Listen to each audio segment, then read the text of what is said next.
Oh, bonjour Internet, comment va?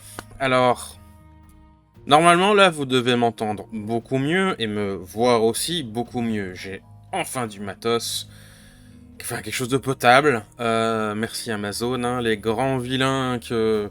Voilà, c'est pas bien, mais grâce à eux, j'ai pu avoir quelque chose de qualité, voire même pratiquement professionnel. C'est semi-professionnel, hein, franchement, la qualité du produit que j'ai pris, mais comparé à ce que j'avais avant, c'est tout autre. Donc, on va commencer avec cette première vidéo sur Total War Warhammer 3 avec mon nouveau matériel et Total War Warhammer 3. Que dire de cette sortie où j'écris cette vidéo? J'ai environ 190 heures de jeu sur le troisième. Sur le 2, je suis à 4650 et des poussières. Sur le premier, je suis à 400. Après, faudrait vérifier parce que j'utilise un truc pour jouer avec des mods et des fois, je me demande s'il double pas en fait le compteur d'heures sur Steam. Mais bon, voilà, tout ça pour dire que j'ai pas mal d'heures de jeu dessus, donc voilà, vous pouvez voir que j'ai bien joué et que j'ai un avis quand même relativement correct, éduqué, enfin voilà, je sais à peu près de quoi je parle. Et puis bon, quand on me donne l'opportunité de jouer les hommes lézards avec le deuxième, voilà, moi j'ai poncé le truc jusqu'à pas possible. Je suis un grand amoureux de l'esthétique et du lore de cette race, et l'esprit donné à cette faction, je veux dire, c'était mon armée coup de cœur, coup de foudre, dès que j'ai eu le premier petit fascicule de publicité Warhammer dans les mains, et que j'ai vu les hommes lézards, alors j'avais genre 12 ans, sur l'univers Warhammer et tout, j'étais... Oh. Eh, je me souviens encore, le premier c'était Gadong, c'est un triceratops, toi. Voilà, ça changera probablement jamais, j'adorerais les hommes lézards, et puis, le gameplay que propose la saga Total War, je veux dire, c'est un truc tour par tour pour faire des bâtiments, des unités et tout, et puis quand c'est des batailles, c'est en temps réel, etc. Enfin, c'est génial, j'adore, et même si j'ai découvert cette série assez tard, enfin, c'était Shogun 2 à peu près, quand j'ai découvert ça, même si je connaissais le nom avant, mais voilà, quand j'ai découvert ça, et puis quand Warhammer voilà, est sorti, j'ai dit, tiens, ils font un Total War Warhammer, va être que génial, quoi. C'était fait pour, euh, pour, pour fonctionner. C'était le mariage parfait. Et j'ai tout de suite eu envie de tester. Enfin, dès que j'avais un peu de sous et une machine pour voilà. Le premier était moyen. Très très très basique. Mais voilà, il parlait de faire une trilogie avec toutes les races, tous les machins, tous les trucs. J'ai fait ok. À partir du deuxième, moi je trouve que le jeu a énormément pris en qualité. Et puis voilà, les modes qu'on pense et tout, à part la stabilité et l'engine qui est utilisé, et la politique des prix aussi fait par Creative Assembly, il y a peu de critiques à faire, c'est un bon jeu. Enfin, de base, je mettrais genre entre 7 et 8 sur 10 sur le jeu de base, et avec les mods, on est genre à peu près à 9, quoi. Mais ouais, la stabilité, l'engine et les prix, c'est les seules critiques que je pouvais faire. Parce que franchement, ils abusent sur les prix. C'est 60 balles pour le jeu de base, alors qu'en fait, c'est des extensions comparé au premier. Putain, mais le jeu complet, c'est genre quoi, de 200 et des balles. Enfin, je mettrais un compte. Si on prend tout au prix full, combien ça reviendrait? Parce que c'est un peu abusé, même si je comprends que la promesse, on reviendra là-dessus. La promesse, c'est un jeu complet du monde entier de Warhammer avec toutes les races et tout. Ça reste cher payé, je trouve, honnêtement. En plus, quand moi je jouais avec les mods, je devais être à genre une centaine de mods, beaucoup ayant des effets sur les nouvelles unités, l'interface utilisateur, enfin l'UI, quelques trucs de gameplay, genre les trésors sur la terre et pas qu'en mer, ou des trucs qui évitent que les alliances se fassent trop vite et qu'on ait ce qu'on appelle la Order Tide, où tous les gentils sont ensemble et ils deviennent invincibles. Et forcément beaucoup de trucs aux hommes lézards. Il y a aussi des trucs qui changent complètement le jeu, comme style Faith, enfin SFO. Enfin voilà, j'ai poncé le jeu, je connais. Du coup, ce troisième opus, qu'est-ce qu'il en est? Honnêtement, là tout de suite, donc on est le 14 mars. Le jeu est sorti depuis un mois, à quelques jours près. C'est pourri. C'est pourri et scandaleux. Le principe des portails du chaos est nul, pire que nul même. Les bugs sont légion. Il n'y a qu'à aller voir sur le forum de Total War Access où il y a tout le truc. C'est une catastrophe. Le jeu est buggy du cul. La communication de Creative Assembly est abyssale. Ils ont même bloqué un topic récemment pour commenter sur Steam. Genre, non, commente pas, voilà. Mettez que des pouces. Voilà. Non. Il n'y a même pas de date ou d'estimation ou de quoi que ce soit pour ni les mods, ni la map complète des 3 jeux. Donc la communication, elle est pourrie. Donc comme j'ai dit, pas de mode, pas de workshop. Pas la carte mondiale complète avec les 3 jeux. Les mécaniques de jeu un peu chiantes et qui te forcent à jouer une campagne narrative qui est certes rigolote 1, 2, 3, allez 4 fois, une fois que t'as fait 2, 3 fois, allez mettons 4. Ok, après non. Parce que le but de Total War, c'est de faire un empire et de peindre le monde à la couleur de ta faction. Là non, plus tu t'étends, plus t'es puni. Faut jouer pour comprendre, mais ça marche pas. T'es même pas récompensé quand tu fais ce qu'on t'oblige à faire, plus ou moins. Les unités pour les races précédentes, mettons genre l'Empire, ou les Orques, ou les Skaven, y a pas les unités complètes, c'est juste les trucs de base. Genre si vous mettez l'Empire, vous aurez des lanciers, des épéistes, des pistoliers, mortiers, c'est fini.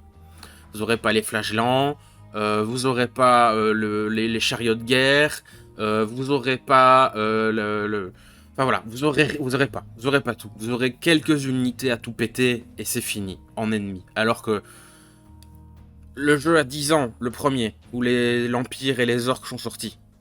Même les guerriers du chaos. Alors que pourtant, l'une des thématiques du truc, c'est le chaos. Non. Et les hommes bêtes non plus, qui sont du côté du chaos. Non. Les performances et la stabilité. Alors bon, moi j'ai pas une machine de guerre, j'ai un... Je sais même plus ce que j'ai, moi. J'ai un Ryzen 7, je crois. 7, ouais. Et GTX 1080 TX. Ça va, c'est honnête, mais on n'est pas sur les trucs ray tracing, etc. J'ai des crashs. Et ceux qui ont des grosses configs de malades, ils n'arrivent pas à 60 FPS. Comment? Pourquoi? Et je parle pas des bugs Genre, j'ai un bug qui est frustrant as fuck. Frustrant as fuck. C'est la faction Slaanesh, l'une des qui m'intéresse le plus. Moi, mon dieu du chaos préféré, c'est Slaanesh.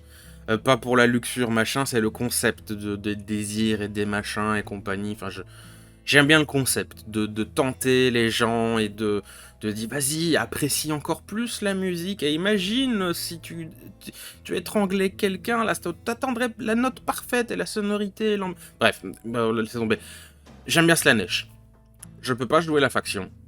Parce que le compteur, qui est la mécanique de jeu où en fait tu dois faire des cultes pour séduire les autres factions et qu'ils soient gentils avec toi en diplomatie, et pour à terme qu'ils soient vassalisés, qu'ils soient à peu près à tes ordres, le timer est bloqué. Je peux pas l'utiliser. Donc, vu que le timer est bloqué, tout l'intérêt de jouer cette faction, toute la mécanique, l'expérience de jeu, la progression. Je vais tenter une faction qui va contaminer une autre et séduire une autre, et puis ainsi de suite, et machin. Et du coup, je vais faire plein de vassals et qui vont me donner plein de fric. Et du coup, je pourrais encercler l'ennemi. Ça marche pas. Ça marche pas. Ça marche pas.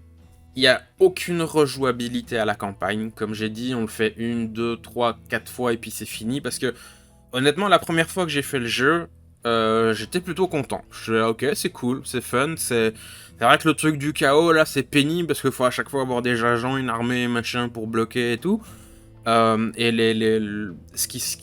on va dans les royaumes du chaos, donc les 4 royaumes, donc Tsain, Slaanesh, Nurgle, Khorne, qui sont pas tous intéressants. Honnêtement, moi, mon préféré, c'est Slanesh, parce que t'as le principe de tentation et tout, et donc chaque fois que tu descends dans un niveau de Slanesh, il va dire je vais te fiquer plein de flics, plein de fric, ou une super arme, ou comment dire, un courtisan, ou des trucs pour d'XP, ou de ce que tu veux. Et donc plus tu descends, plus la tentation est énorme, parce que t'es souvent dans le jeu, t'es quand même... Bah, tu fais la guerre et tout, faut du fric et tout, donc c'est tentant d'avoir un gros paquet de genre 50 000 pièces d'or qui tombent dessus. J'aime bien Korn aussi, parce que tu dois gérer... ok, t'es dans une espèce d'arène géante où il y a 36 armées, et donc je vais probablement combattre celle-là, et puis après je vais devoir combattre celle-là et tout, pour faire le metteur, pour aller affronter le big boss et tout. Donc tu dois gérer le soin de tes unités qui vont se régénérer tour après tour, et donc être dans un encampement, etc. Nurgle et Tsench, pardon, par contre, pénible, c'est pas intéressant. Tsench, c'est le pire. Parce qu'il suffit que t'aies un peu pas de bol et tu te perds dans les téléportes et tout. Nurgle, c'est long, c'est lent.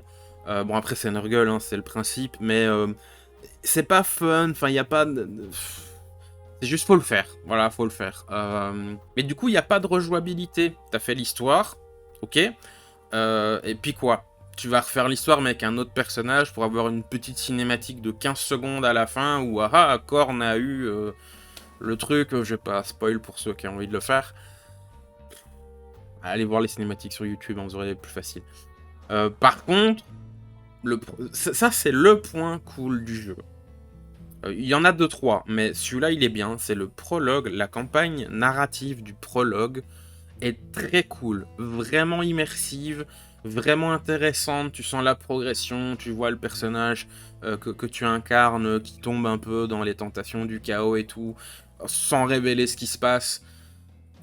La campagne prologue, pour moi, elle est parfaite, je veux dire, c'est narratif, donc tu sens vraiment le but, la raison, le machin, le truc. C'est introduit l'univers Warhammer, c'est introduit l'univers de ce troisième jeu qui se focalise sur les trucs du chaos et tout, avec... bon bah Ursune, hein, on va le dire. Un truc qui se déroule autour de Ursune, le dieu de Kislev. Et ça apprend à jouer pour ceux qui découvriraient pour la première fois. Mais même si tu l'as déjà fait, c'est cool parce que bon, les bases tu les connais, tu sais comment jouer. Mais tu as la récompense de faire la narration, de faire la mini-campagne. Voilà, elle se fait en 1 heure à peu près. Et après, allez-y, jouez tout seul, démerdez-vous. Ça, c'est super, mais tu n'as aucune rejouabilité. Maintenant, il y a énormément de gens, et je vais en revenir après, hein, mais qui modent le jeu sans le workshop, hein, donc qui bidouillent avec les fichiers du jeu pour faire non, c'est bon, je veux pas de Rift, je veux pas le truc de les portails du chaos et tout, tu dégages. Donc rejouabilité, 0. Et la liste continue avec plein d'autres problèmes, plein d'autres bugs, plein d'autres crashs, plein d'autres trucs qui sont game breakers, qui empêchent de jouer. Comme le truc que j'ai dit avec Slanesh, mais des trucs encore pires, genre ma première campagne, j'avais collecté les 4 âmes des princes du chaos, et je devais aller vaincre les combattre le grand méchant, et je pouvais pas. Normalement, t'es censé aller dans une faille du chaos et t'es censé avoir une faille spéciale, une destination spéciale qui te permet d'aller faire la bataille de fin. Et t'es pas là. Et je suis loin d'être le seul à avoir. Hein. Il y en a plein des trucs comme ça, ou d'autres gens qui ont genre leur personnage bloqué. Ils peuvent plus bouger, peuvent plus se déplacer, peuvent même plus appuyer sur fin de tour, rien. Le jeu est buggy du cul, il est codé à la pisse, c'est une catastrophe. C'est un désastre. Du coup, quoi faire? Parce que du coup, moi je parlais de la communication abyssale de Creative Assembly, et honnêtement, je pense que c'est ça le problème. C'est ça, c'est beaucoup plus ça que le jeu en lui-même. Parce que le jeu en lui-même, il est pas mal, ou en tout cas, il pourrait être bien. Parce que je critique, mais tout ça c'est modifiable, etc. Mais pourquoi sortir le jeu dans cet état? Pourquoi? Pourquoi, franchement? Et pourquoi n'avoir pris aucune des critiques des youtubeurs ou des autres influenceurs et consultants et autres qui sont entourés avec, qu'ils ont pris avec eux, pour préparer la sortie du jeu, du genre, ils le disent, hein, enfin j'en reparlerai un petit peu après, mais pourquoi ils n'ont pas écouté en disant, parce qu'ils ont probablement dit, le jeu est pas forcément sortable dans cet état. Rien à foutre. Legend of Total War, qui est un gros youtubeur, enfin il s'appelle Legend of Total War, honnêtement c'est un nom pompeux etc, mais c'est presque mérité, il a le droit, tellement c'est un expert du jeu, il connaît les trucs, il joue depuis que Total War existe, je pense qu'il doit jouer à ce truc et il est non-stop dessus, genre là moi je fais une vidéo, tout à l'heure j'ai mangé, j'ai été faire pipi, lui il est bloqué sur son PC à jouer à Total War en permanence. Et il fait des trucs où même où les gens lui envoient des campagnes qui disent voilà, ça c'est la dernière bataille, si je fais ça mon empire est fini et voilà, bah sauve-moi. Et il y arrive à chaque fois. Il y a quelques fois où je pense qu'il y est pas arrivé, mais ça doit genre se compter sur mes 10 doigts là, pas plus. Et voilà, bref, c'est un gros du business de ce jeu. Et il a expliqué donc quelques temps avant la sortie, le Creative Assembly s'est entouré de plein d'autres youtubeurs, dont lui, et il faisait des réunions et machin, mais tous ces gens privilégiés qui avaient accès aux builds du jeu, qui pouvaient tester, etc., ils ont fait plein de remarques, plein de conseils, plein de suggestions, plein de trucs, rien n'a été retenu, ou presque. Selon lui, je fais que répéter ce qu'il a dit, c'est dans un post de communauté sur sa chaîne, et ça a été retransmis sur de plein de gens, etc., et j'ai été voir l'original, etc. Ça, c'est un gros signe que ça va pas chez Creative Assembly. Maintenant, le jeu est sorti depuis presque un mois, et il y a rien. Il y a eu un micro-nano rachitic patch qui servait à rien, honnêtement. Genre, c'était censé réparer un bug qui fait que quand tu fais Alt-Tab, le jeu crash, apparemment. Moi, je l'ai pas eu, celui-là. Et non, les gens continuent à avoir ce problème-là. Il n'y a toujours aucune roadmap en disant tiens, à peu près telle date, il y aura tel truc qui sera fait, qui sera corrigé, machin. Parce qu'ils nous font le speech en fait de ouais, c'est compliqué, vous voyez, c'est difficile de faire un jeu, on va faire ça, mais du coup ça prend du temps et machin. Tu fais un jeu, démerde-toi, c'est toi qui l'as fait, nous on a payé, on est censé avoir un jeu qui fonctionne à la sortie tant qu'à faire. Comme ça se faisait à la bonne époque. Et donc il n'y a aucune communication, rien, néant, que dalle, juste un on travaille dessus. Il n'y a pas si longtemps, pour ceux qui connaissent pas bien Creative Assembly, ils ont fait le ninja backstab sur les 3 royaumes, enfin de Three Kingdoms, en disant qu'ils seraient plus supportés, qu'ils préparaient une suite. Et si je ne m'abuse, ce que propose Three Kingdoms, donc 3 royaumes, c'est avant la vraie période des 3 royaumes. Je suis pas un expert sur l'histoire en général, mais sur cette période-là, je suis pas... J'ai même pas joué à Total War Three Kingdoms, ça m'intéressait pas. Mais il n'y a pas les 3 royaumes. Donc en fait, ils vont faire un 3 royaumes 2, où il y aura enfin les 3 royaumes. Voilà. Honnêtement, manifestement, Creative Assembly ne veut faire que des jeux buggés, ou à moitié supportés, ou qui ont un cycle de vie court. Et buggé ou pas, OSEF, on chope le fric, on s'excuse que le produit est défectueux ou simpliste ou qui plaît pas, et puis on se casse. Parce que les ventes, il y en a eu, hein, je veux dire, c'est genre 160 000 ventes, un truc comme ça, sur Total War Warhammer 3. On n'est plus sur ce qui était Creative Assembly avant, donc avant Rome 2, qui a été une catastrophe quand il est sorti, notamment une boîte qui offrait des jeux de fou qui étaient du jamais vu, hyper dense, complexe, avec des mécaniques en 36 niveaux, genre arbre généalogique, religion, dynastie, famille, équipement des personnages, upgrade des unités. Il n'y a plus toute cette richesse et ce truc d'autiste, entre guillemets, pour parler franchement, où on plonge dans un truc de malade, où en fait, les premières fois que tu joues à ce jeu, c'est genre, je sais pas ce que je fais. Là, j'ai mon arbre généalogique, je vais faire un enfant avec machin, mais je sais pas trop ce qui va se passer. Là, je fais que mon peuple, à cet endroit-là, il fait cette religion-là, mais je sais pas trop quel impact ça va avoir. Non, faut des trucs simples, 2-3 mécaniques, mais pas plus. Genre les ogres, voilà, ils ont vaguement vite fait des villes, et ils ont les camps, et un peu de viande pour booster les unités, et c'est tout. C'est un peu basique, c'est pas ça, limite c'est ma faction préférée de Total War Warhammer 3, les ogres, mais les mécaniques sont simples. C'est genre, faut pas que la ménagère soit perdue. Ils sont à la recherche constante d'un marché plus grand, donc il faut, au lieu d'un jeu complexe bien fait et tout, il faut quelque chose de... Bah, un peu comme les trucs de siège qu'ils ont fait, où en fait c'est limite un tower defense, quoi. Ça me tue parce que Total War et Warhammer, le vrai Warhammer, hein, le vieux monde, c'est pas Age of Sigmar, ni que dalle, ni machin, c'était l'union rêvée. C'était l'union rêvée, c'était un truc... Ce jeu... Enfin, la map complète avec les 3 jeux ensemble et compagnie, ça aurait été un truc à la Age of Empires 2.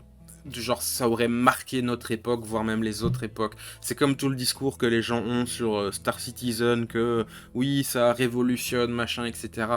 Mais là, ça aurait été le jeu de stratégie des jeux de stratégie. Enfin, ça... Et c'est pas seulement pour les fans de Warhammer, ça aurait été pour les fans de ce type de jeu que Total War propose, un jeu de stratégie en temps réel, avec vite fait la création de bâtiments et tout, parce que t'as les hordes et tout, mais... Ah, c'est... Quel gâchis!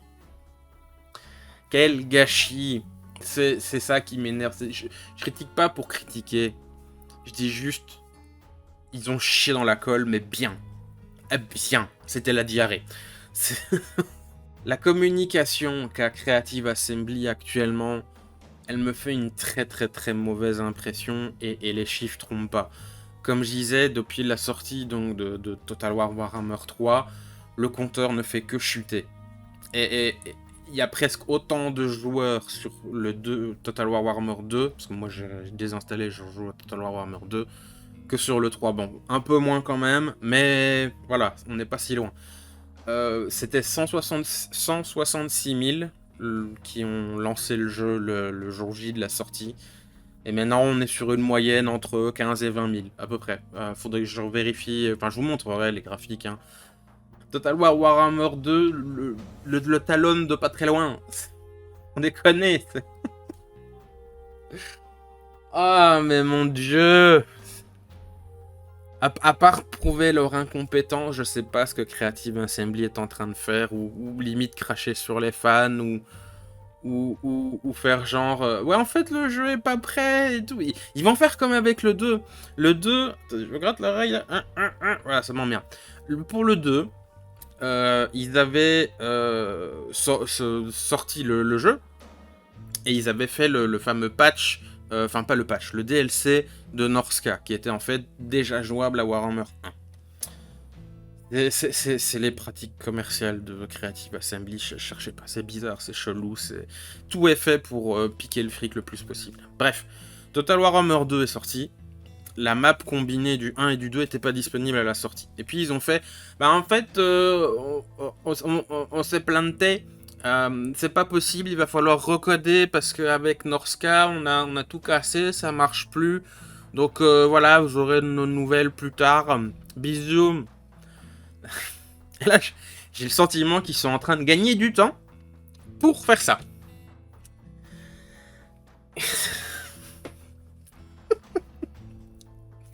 Les prochains jours et semaines seront très intéressants à suivre. Mais ils ont intérêt à sortir les doigts du cul parce que sinon leur boîte va énormément souffrir. Et ce jeu énorme, la combinaison des 3 jeux Total War Warhammer, va en souffrir aussi. Et ça, c'est vraiment très dommage. Ça me fait énormément chier parce que je sens qu'ils vont faire... bah si c'est comme ça, je boude. Si vous n'êtes pas content. Donc ils vont faire ça. Ils vont enfin faire la map combinée des 3 jeux, etc. Et puis ils vont arrêter. Donc on n'aura pas les nains du chaos, on n'aura peut-être pas Nippon, on n'aurait peut-être pas machin. Ils vont faire genre ouais, on va leur faire un truc basique, on va tenir les promesses de principales qui avaient été faites et puis qui vont se faire foutre. Nous on se casse. Je sens que c'est ça qui va se passer. Enfin, qui pourrait se passer. Si les gens continuent à pas être contents, et pour moi ils ont raison de pas être contents, parce qu'il y a un gros problème là avec ce jeu. Et ça me fait chier parce que moi je voulais que Total War Warhammer 3 soit un truc exceptionnel, je voulais Manin du Chaos, je voulais Arabi, je voulais les Amazones, je voulais les Indes, je voulais les tribus Hobgoblin, le Kana Hobgoblin.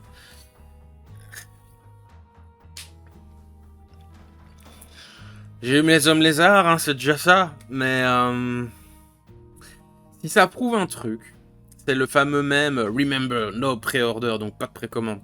C'est de plus en plus vrai dans l'industrie du jeu vidéo. L'époque où on sortait des jeux faits avec passion, amour, sans bugs, sans foirage, etc. à la sortie, c'est fini. C'est fini et là c'est la preuve et ça m'emmerde. Ça m'emmerde parce qu'à chaque fois que je dis oui, le jeu vidéo est un art, etc. C'est ce que je pense vraiment. Et puis après on sort avec ça. Enfin on se retrouve avec ça. C'est devenu une industrie basique, on fait du fric, et puis on patch vite fait quand il faut, enfin le cyberpunk, hein. Ça me fait chier parce que j'avais fait une vidéo qui disait ouais c'est trop bien, Witcher 3 ça prouve que les petits studios et donc CD Projekt Red ça fait partie des gentils, c'est eux qui sont voilà, les vrais passionnés, qu'on peut compter sur eux et tout. Et quelques mois plus tard, cyberpunk ça. Aïe aïe aïe aïe aïe. Mais bon voilà, c'est ma petite critique dessus. Déçu, forcément déçu. Ils abusent sur les prix, ils abusent avec leur communication, ils abusent avec les promesses, ils abusent à pas être correct avec les clients et les fans. Parce qu'encore une fois, c'est les fans qui ont fait que Total War devient ça. Et après, quelque part, ils font comme Game Workshop. Donc, c'est logique. Je sais pas. Allez, au revoir Internet, gros bisous. Mouah. Comme disait ma femme, hein. Vous voyez, j'ai une photo d'elle. Abonnez-vous, likez, partagez, appuyez sur la cloche, puis mettez un commentaire aussi, hein.